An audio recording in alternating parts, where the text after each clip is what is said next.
Abby, welcome to the sisterhood. We're so happy to have you here today. Yes, hello. Thank you so much. I am thrilled to be here, and this is going to be a fun conversation. Well, okay, so you are in LA right now, being the fancy girl. What do you tell everyone what you're doing? Yeah, we are on set. We are shooting all things holiday. So we've got desserts on set today.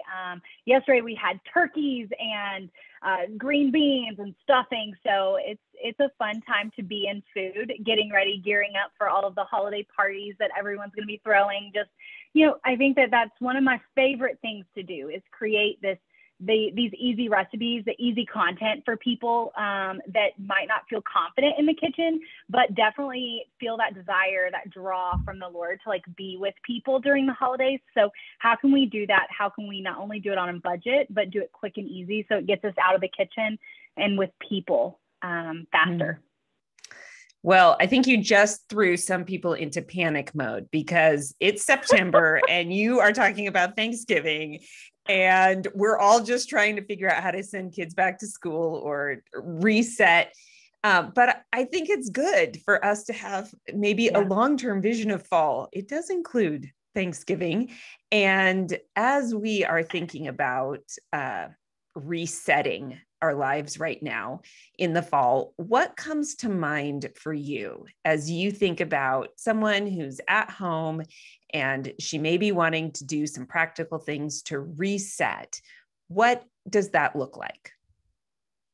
Yeah, well, I look at Thanksgiving, I look at Christmas and, the festivities, and it's so fun, and it's so fun to be around each other, but it's like the fastest 8 weeks of the entire year. And so as we are looking ahead and we're prepping ourselves for what that looks like, understand that it is just a short glimmer of the entire year, and to slow down, that it's going to feel fast.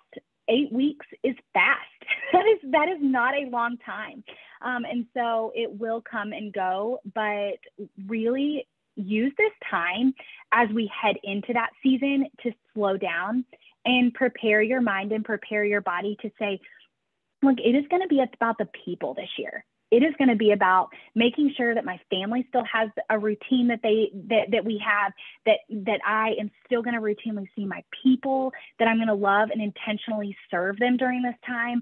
And if we prepare our minds that way as we go into the season, then it's a little bit easier when we get in the thick of it to kind of walk through that and know that we're doing it with people in mind, not the presentation, not the perfection, not the holiday, not the event, but that it's about the people. Yeah, and that changes everything. It literally changes everything because it changes your inner heart. I mean, if we're looking at the story of Mary and Martha, right? And we could say a lot about that story, but ultimately, I mean, Martha's not doing a bad thing getting food on the table. It's the heart with which she's doing it. That's the problem. It's not what she's doing. So I think going back to, okay, what is my heart posture? And what do you think makes fall unique as we are looking at having people over and addressing the table? Yeah, well, I mean, I think unique is the understatement of the fall, right? We have all of the new flavors. We have all of the new different foods that we don't eat the rest of the year. And it's coming into play right as we start this 8-week sprint. And so you're wanting to consume all the pumpkin or all the butternut squash or all the fall flavors. And then you're like, man, I have just missed out on everything. I love that you brought up Mary and Martha because, one of my favorite hospitality stories in scripture is actually in Luke, and it's Peter's mother-in-law. A lot you could say about that, but if we're going to talk about hospitality and talk about serving people, she was sick. I mean, some think that she was maybe on her deathbed in the back, and Peter's like, hey, I brought Jesus over. Can we eat? And she's like, I'm sick. Jesus goes back as this ultimate doctor and is like, hey, you're healed. And scripture says she immediately starts serving. And I think that that's such a perfect example or way that we should live for, the fall is if we prepare now, no matter what happens, we will be ready when people come. We will be ready when the season start. And so I love that attitude that his mother-in-law had. We don't know exactly what she said, probably a couple of eye rolls, but she had this like gracious heart of, man, I just want to serve, and I want to be ready to serve. So how can we do that now? How can we prep? You know, maybe it is add a couple of new recipes to your repertoire so that, you know, when people come over in November, when people come over in December, that you have some new things ready. If you don't have anything, I love to say in my cookbook, The Living Table is all about just these like how to spice up your store-bought. And so lean into your grocery stores. They do a lot for you. I mean, and when you're making the chicken tortilla soup, don't make the chicken from scratch. Like, don't boil it or don't grill it. Don't bake it. Like, use that rotisserie chicken. And guess what? Grocery stores have already pulled it off the bone for you. So like, you just have to dump it in.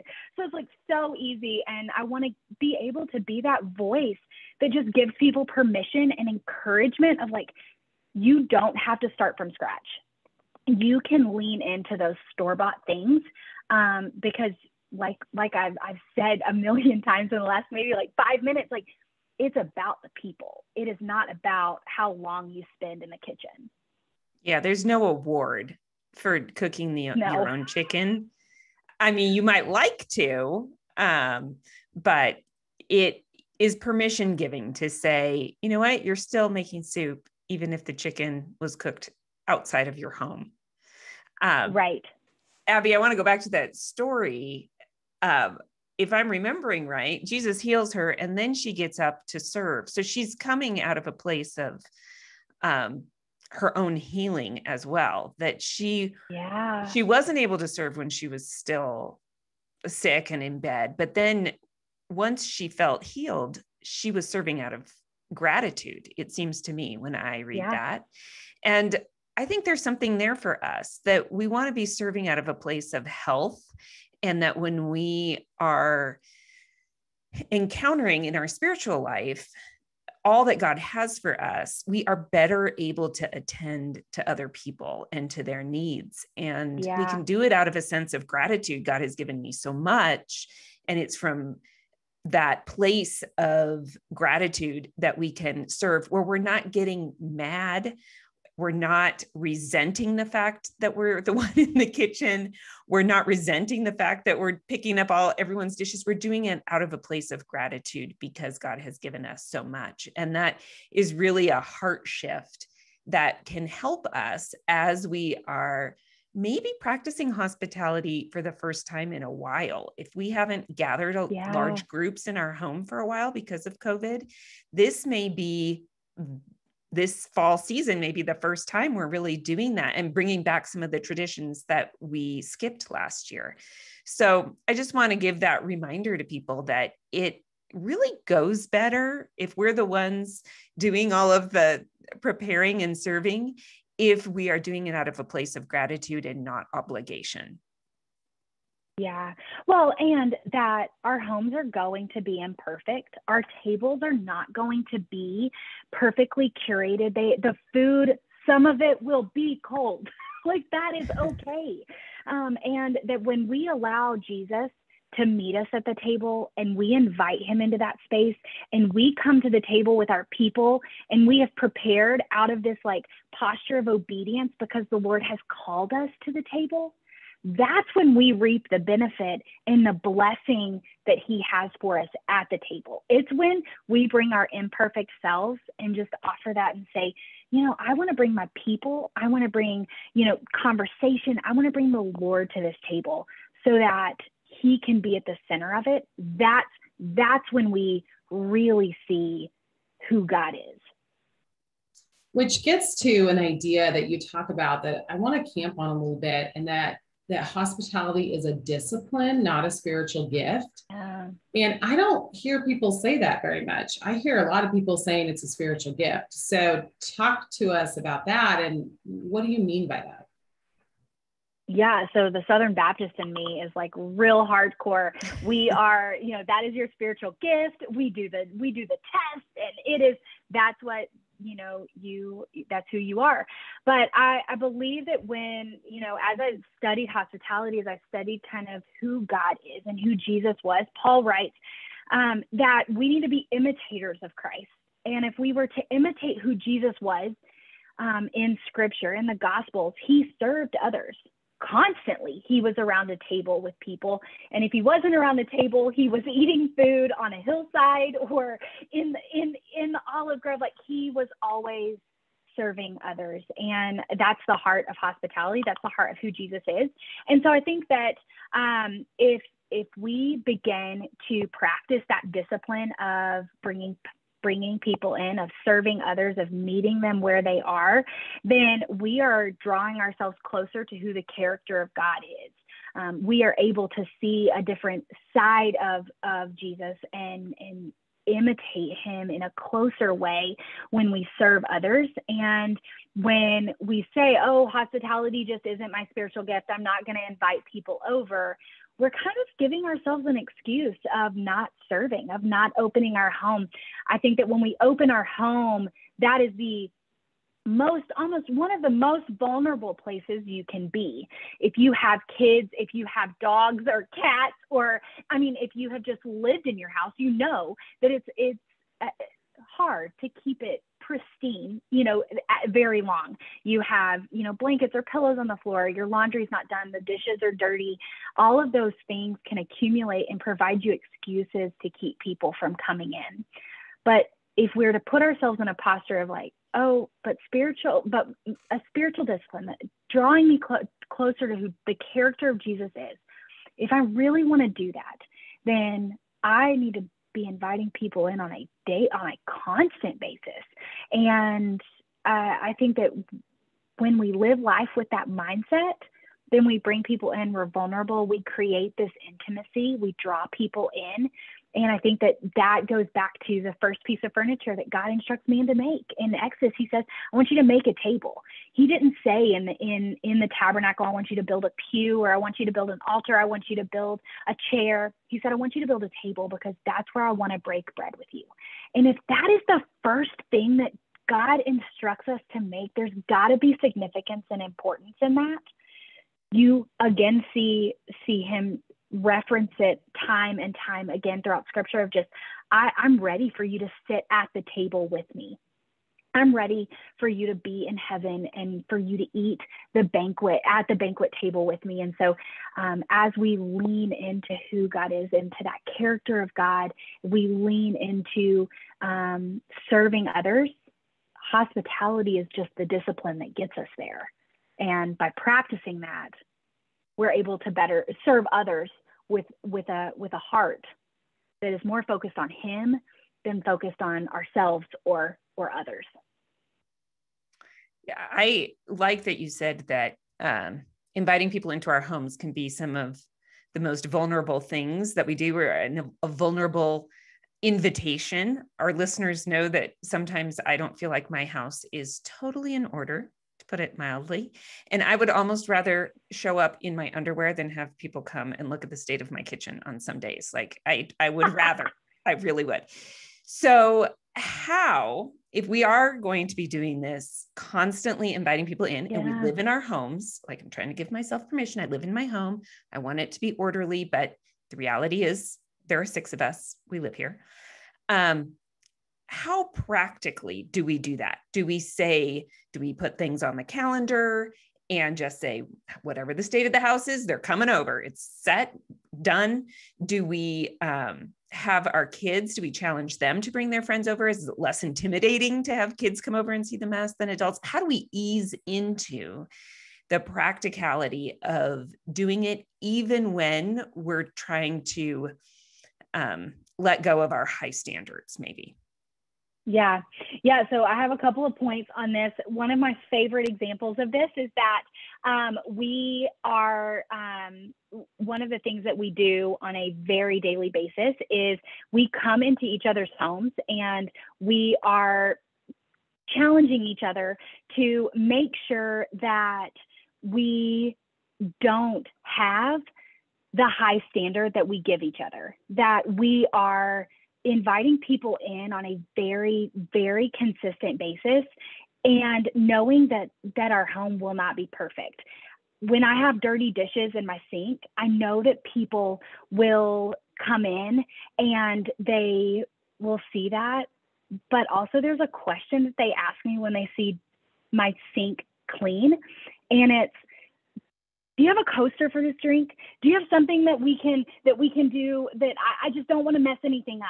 But when there are dirty dishes in the sink, that's when people are more likely just to feel at home. And I think that that's that comfortability of just inviting people into your space with how it is. You mentioned you have 6 people in your home, and I cannot imagine what that's like being a single person in my home.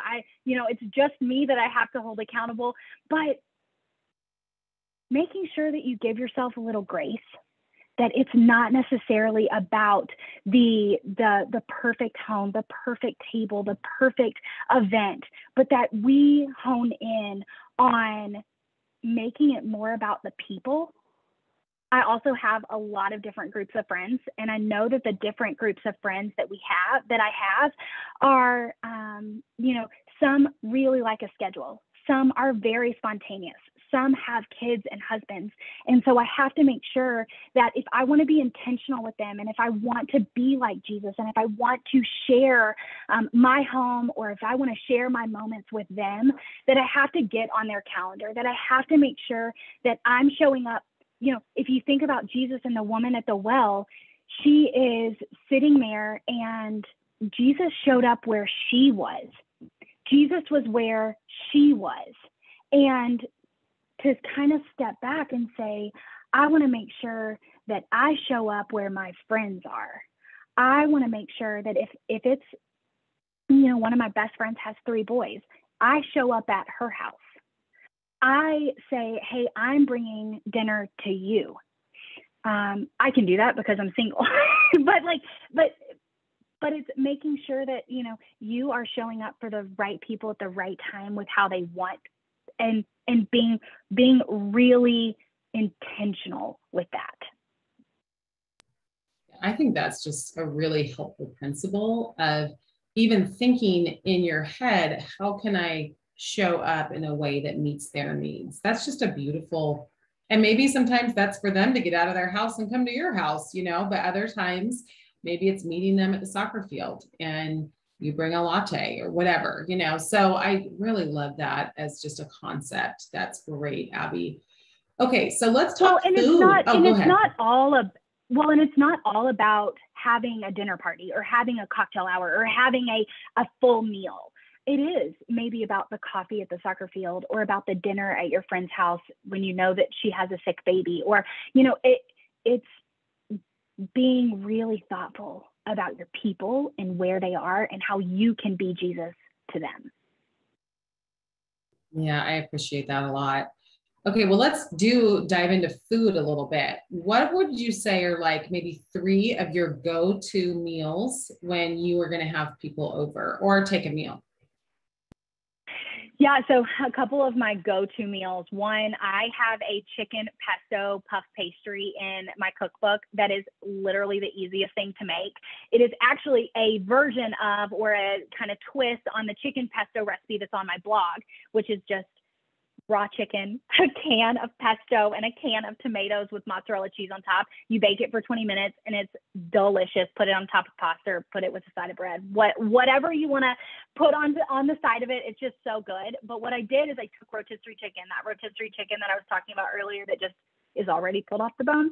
So toss that in some pesto, put some cheese and tomatoes inside a puff pastry. And I love them because they're like Hot Pockets, but they're healthier Hot Pockets, if you will. Love it. I also have a Mediterranean galette. Now everybody's like, oh, I can't even pronounce galette, so I'm not even going to make it. But it's just a pizza and a pie, and it's a combination. It's so good. So instead of getting a pizza crust, we're going to spice up a little bit and take just a basic basic pie crust. You're going to put all of your goodies inside of it. So, or in the middle of it. So I put, that rotisserie chicken. I'm a big fan of that. So rotisserie chicken, I put olives in there, artichoke hearts, tomatoes, whatever you feel like you want to do. If you like marinara, I'm not a huge marinara fan, but marinara, olive oil, pesto, you name it, Alfred, whatever you want to put in there. put it in there.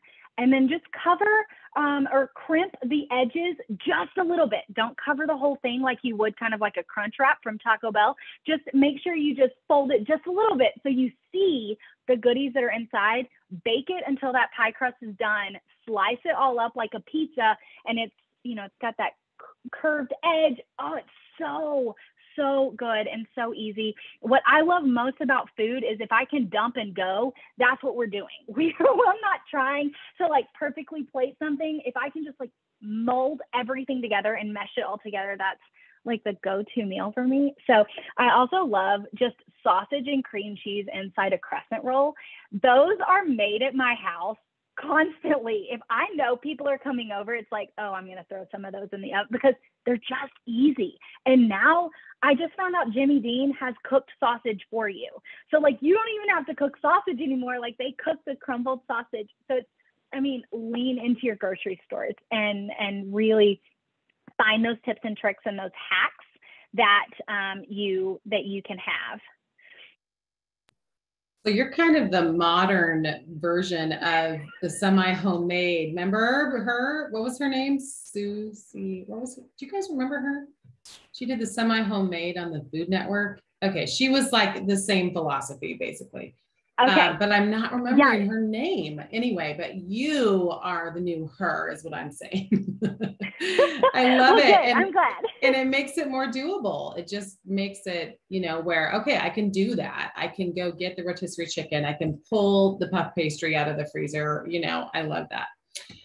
Okay, so here's another question for you. I feel like you're someone who's high energy. I can tell. You've got, you know, your cookbook that you've written, and you're filming TV, you're having people over, you're involved in church, like you're doing a lot of things. Give us your top time management tips. Sleep. Is that a tip? I have to get sleep. If I don't get sleep, I am like cranky monster. No, but I do. It's that kind of image in your mind of like which balls are glass and which balls can bounce, and making sure that they bounce and the ones that are glass like don't break.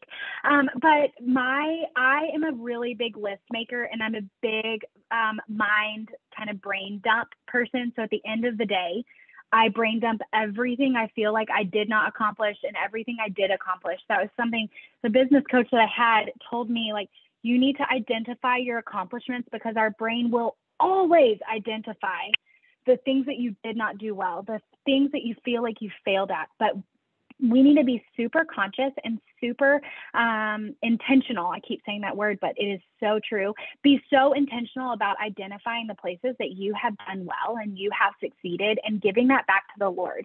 Almost making an Ebenezer of that and saying, Lord, I am not going to forget that you helped me in this, or you provided this for me, or we accomplished this together.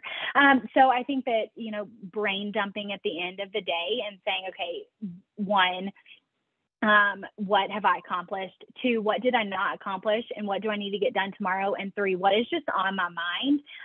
And so then the next morning when I wake up, and that also gives you time at night, like whether that's at 10 p.m. when you go to bed, or that's at like 6 p.m. when you get finished and you're like, tonight I'm spending it with my family. Whenever you do that cutoff point, make sure that the rest of the night, you're not thinking about that list. The reason we make the list is so that we can put it away and we can look at it tomorrow, and we don't have to think about those things after the fact. I really love that you said to put the accomplishments, because I think for a lot of women, on a day where they feel like I didn't get much done, what a waste of a day. I'll speak for myself. When I think of the days where at the end of the day, I think I was not very productive today, I try to have the discipline. And if I was doing this list, then it would be a discipline to write it down. But I try to stop myself and say, okay, but what did happen today? And what that does is it always reminds me of the people. If I'm not doing stuff, it's because I'm with people. And so if that's my value of being with people, then I can remember, no, what I did today was actually really important. It just didn't tackle the to-do list. I mean, how do you capture on a to-do list the importance of listening to somebody's story or being with them while they're on the playground. And you might be thinking this is the most boring thing ever, and I have all this stuff I have to do at home, but it's important to them and to our kids. So I think that's a really wonderful discipline for people to employ, as we remember that sometimes the things that are really important weren't even on the to-do list to start with. Well, and I'm on set this weekend, and I was talking to one of the production assistants yesterday, and we were talking about dating and life. And she was just I was listening, and she was just talking about how discouraged she was. And I shared a story with her, and I could have looked at that conversation as just, oh, it was just in the meantime. It was just like in the 5 minutes between shots. It was, a one-off thing. But last night when I was making my list, it was, that story, she said, meant a lot to her, provided her hope, provided her encouragement. And God provides divine appointments for us every single day to impact someone else's life. And if we are too busy with our own to-do list or our own, like I'm an Enneagram 3, so like achievements, and we've got to get the list checked off, then we might miss those 5-minute moments where we can impact someone's life for the kingdom. And those are important moments, and we don't need to overlook or neglect them. Amen to that. That's so good. And it's so true. I love just divine appointments, be watching for them, be looking for them, and don't minimize them when they happen. I think we often blow those off as like, oh, whatever, I didn't make, that wasn't that big of a deal. But actually, when we say, no, that's a divine appointment that I had there, and acknowledge, like, don't minimize that actually was an important kind of holy ground moment there, so I love that. Okay. Next question is, what are 2 of your favorite fall traditions that you are like, these are my go-to and I'm not missing them? Yeah. So we have a sock exchange, which sounds so silly, but the guys and the girls get into it, and I love it. It's always so fun to see what socks people bring. And I feel like socks are just kind of that gift that you're like, oh, I didn't need another pair of socks. But man, socks are like so inexpensive. And so it's just a fun way to get people together and not feel like they have to bring a gift, but it's just a fun pair of socks. And then, are you still there? Yes, we're here. Go ahead. Okay. So, but it's just that fun pair of socks, and we always have, everybody brings their favorite appetizer. So it really is playing off of this like feeding the 5,000 mentality of like everyone brings their own, and we'll just see what we have. And so it's so fun. It's such a great, it's such a great holiday Christmas party idea. I got the idea maybe 3 or 4 years ago, and it's just been so fun ever since. And then I have a very large family, and we do Thanksgiving on Wednesday night, and it is just so nice to do it kind of beforehand and not have to be just so like, it's almost like the calm before the storm before everything starts. And so I love doing Thanksgiving on Wednesday night because it gives us Thursday to kind of just like breathe. That's really a fun idea. And it's so funny because I think some people are in that mindset of like, it doesn't matter when we do the holiday, but then others are so locked into it has to be this day and it has to look this way. So that's a really fun, we always talk about the third way here. That's a third way thinking thing. I love that. And the sock party. That's so easy. Yeah. That's so easy. And the guys get into it. I think kids could get into it. I mean, we have a blast, and it's kind of like, it's white elephant that you can like change and share and like pass around and stuff. So it's so fun. Well, it could be a good fall party too, if you're looking for something, because it's not necessarily a seasonal thing, but cozy fall, right. People want cozy socks. It could be a fun, if you're wanting a mid-October event, around the fire pit, Yeah. an easy reason to have a party. Could be really fun. Yeah. Yeah. I No, love it. now you say fire pit. Now, if somebody says, what is the one thing that you could do every single day for the rest of your life and never get tired of it, it is fire pit with s'mores. Man, you give me a graham cracker and a piece of Hershey's and a marshmallow, and I am set for like the next 3 hours. Like I will, I love a good s'more and bonfire. I am so with you. Yeah. We're doing It one covers tonight. everything. It covers everything because it covers the community element. It's fun. It feels festive. And they're very satisfying as far as like a treat. Sometimes you eat a treat and you think that was not worth it. You never feel that way with a s'more. You always think that was worth it. It was good. And I'm full. I feel satisfied. I don't need to eat 5 of them. Yep. Yeah. No, I know. I love s'mores. In fact, my family is hanging out I said I had a large family, and I missed the group me message that everyone's going to town this weekend and they're going to bonfire and s'mores. And so I'm not going into town. And I'm like, I'm missing out on s'mores, and I'm like having major FOMO. Oh, I love that your family's doing that.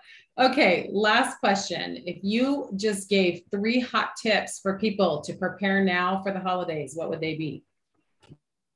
Oh my goodness, what are 3 hot tips? Okay, first of all, plan ahead. Make sure that you look at the season and you look at, okay, this is going to happen or this is going to happen. These are you don't have to do everything. So if you want a Friendsgiving party, maybe do a Friendsgiving party and let somebody host the holiday party and then come back in with a New Year's. Like, you don't have to do it all. Number 2, I'd go ahead and clean that table off and set it.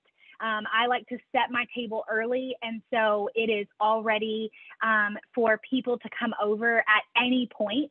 And then, I love a good set of holiday mugs. If you don't have holiday mugs come in really handy during the holidays, because you can do apple cider, you could do a fun like chai, you could do hot chocolate, you can have fun coffee. They're good morning, they're good evening for like Christmas movies, or they're good out by the like we were just talking, the bonfire. And so if you are going to go and splurge just a little bit on something to host, something new, I wouldn't go get like a new platter. I wouldn't go get a new set of dishes or placemats or anything like that. Invest in some fun coffee mugs, because they are really versatile during the day. Like, you can use them all day. I am so with you on the mug thing. I switch out my mugs every season. It's a thing. Like, I love seasonal mugs. And honestly, Hobby Lobby, they have tons of them for really cheap. And so, or even like vintage stores or thrift stores, they carry seasonally, and they have if you go there around Christmas, they're going to have 400 Santa mugs lined up. So you can get mugs, and it really is fun. It just adds that fun element, I think. Mm-hmm. Yeah, Dollar Tree for sure has ceramic Santa mugs every year. I get them as part of the teacher baskets. They have them every year. Yeah. So I would lean into your mugs. They're fun. Okay, lean into mugs. That's a really good ending word of wisdom. I love it. Well, Abby, this has been so fun. Thank you so much. And we are going to link to your cookbook, The Living Table, in our show notes. And congratulations. That is a labor of love. How many hours was that just to even create? Yeah, a lot. 2 years worth we shot the book in 10 days. Little interesting fact, my sister actually shot the book. And so she shot every picture in the book. Yeah. So it was so fun that during a time, we shot it last year. So during a time when, a lot of people were spread out, the Lord really gave a blessing to me with the living table, of being able to do that with her. And so it was really fun. Shot it in my mom's garage. We shot it in the garage because we couldn't find a studio. So. Oh, no way. What's her business website? Yeah, Molly Ann Sandefur. So Molly Ann Sandefur, Sandefur. So anyway, she is so kind to have shot the book, but we had a good time, and so I've been working on it for a couple of years, and then We shot it. It took 10 days. If you can imagine 100 recipes in 10 days, we had a lot of food. I can't imagine, actually. I can't imagine. Like, that is insane. It was a lot, like 24-hour days. It just was like constant, nonstop. So were you cooking in your mom's kitchen? I was. Yeah, I was. We cooked in her kitchen. She and my sister had a baby in January. We shot in July, so 6-month-old. She's breastfeeding. Yeah, it just was fun. we had a house full. A family affair. The living table. It turned out to be a family affair. I love that. Oh, that gives it even more meaning to me. That's really special. Yeah. Well, tell your sister, well done. You both did amazing. Thank you. Your book is incredible. It's incredible. All right, Abby. Well, thank you so much and happy fall. Okay.